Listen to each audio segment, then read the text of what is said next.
మీ సినిమాలన్నీ చూస్తుంటే అంటే అద్భుతం, తర్వాత హనుమాన్, ఇప్పుడు ఇది మిరాయి, ఈ 3 సినిమాలు కూడా సూపర్ న్యాచురల్ పవర్స్ అంటే ఒకే కాన్సెప్ట్లో వస్తున్నాయి. ఏంటి అంటే ఇది అనుకోకుండా సెలెక్ట్ చేసుకున్నారా లేకపోతే కావాలనేది చేసుకున్నారా? ఇవి super natural powers super natural powers ఏమీ అన్నిట్లో ఉండవండి.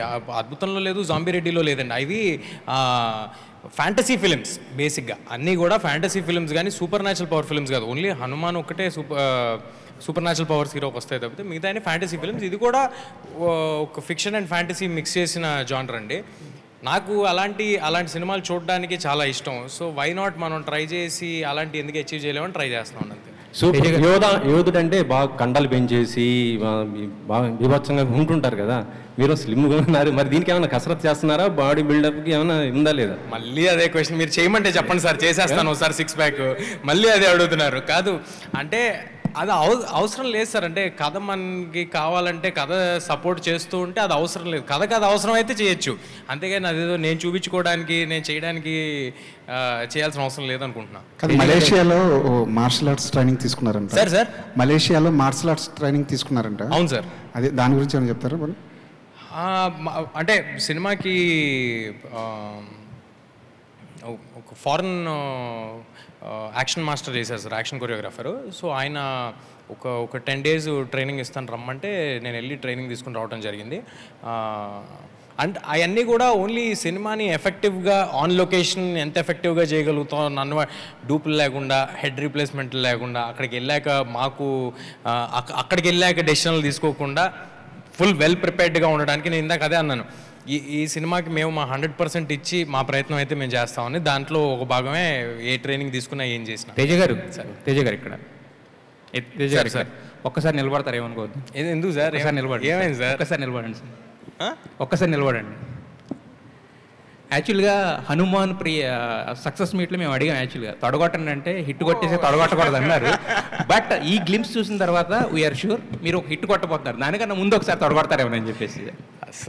అది ఏమీ లేదు సార్. అంటే నాకు నిజంగా చాలా ఆనందంగా ఉంది మీరు అందరూ ఇలాగా ఎంకరేజ్ చేసిన, సపోర్ట్ చేసిన. ఇది చూసినప్పుడు బాధ్యత వెంటనే ఫస్ట్ ఓ పక్కన ఆనందం వస్తుంటుంది, వెంటనే ఓ పక్కన బాధ్యత గుర్తొస్తూ ఉంటుంది డెలివరీ చేయాలనేది. But very thankful for your word sir. Sir అయితే మీరు సూపర్ హీరో దీంతో మీరు బ్లాక్ బస్టర్ హిట్ కొట్టారు యాక్చువల్ హనుమాన్ సినిమాతో. బట్ ఎవరైనా any super star in the world అంటే ఎవరు తీసుకున్నా కూడా, మన తెలుగులో తీసుకున్నా కూడా అట్లీస్ట్ ఏంటంటే ఒక జోనర్లో హిట్ కొట్టిన తర్వాత దానికి ఒక చిన్న బ్రేక్ ఇచ్చి వేరే జోనర్ అనేది ట్రై చేస్తారు. బట్ మీరు మాత్రం ఒక హిట్ కొట్టిన జోనర్తోనే మళ్ళీ దాన్ని మించిన హిట్ కొట్టాలని చెప్పి మళ్ళీ సెకండ్ ప్రయత్నం చేస్తున్నారు కదా. సో ఆ కైండ్ ఆఫ్ ఇదేమి రాలేదు ఆ టైం, అంటే మళ్ళీ సేమ్ కైండ్ ఆఫ్ అటెంప్ట్ అనేది ఏమి? అసలు సేమ్ కైండ్ ఆఫ్ అటెంప్ట్ కాదు కదా సార్, దీని వరల్డ్ వేరే. సూపర్ యోధా అని పెట్టారు కదా, super hero kind of thing.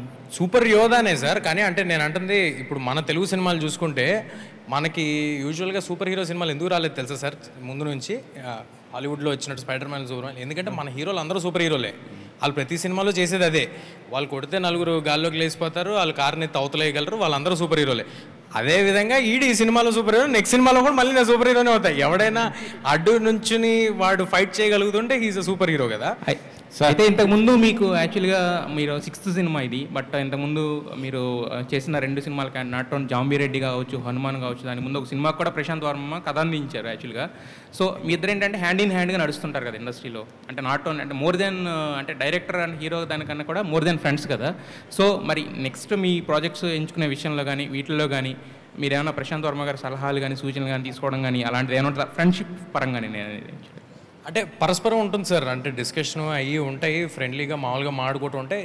నిజంగా మాడితే అది ఓన్లీ ప్రశాంత్ వర్మ గారితో కాదండి. ఇప్పుడు నేను కార్తిక్ గారితో కూడా నేను ఏదైనా ఆలోచిస్తూ ఉంటే, నాకు ఏదైనా ఆపర్చునిటీ ఉంటే ఒకసారి ఊరిని డిస్కస్ చేసి other person point of view, ఎందుకంటే వాళ్ళు డైరెక్టర్స్ కదా, నందిని గారితో కానీ అందరూ నా ముందు చేసిన టచ్ వుడ్ లక్కీగా నేను ముందు చేసిన డైరెక్టర్స్ అందరూ నాతో చాలా మంచి రిలేషన్తో ఉన్నారు. అందరూ మళ్ళీ సినిమా చేస్తున్నారు. సో వాళ్ళందరితో డిస్కషన్ ఉంటుందండి. విశ్వప్రసాద్ గారు ఒక్క నిమిషం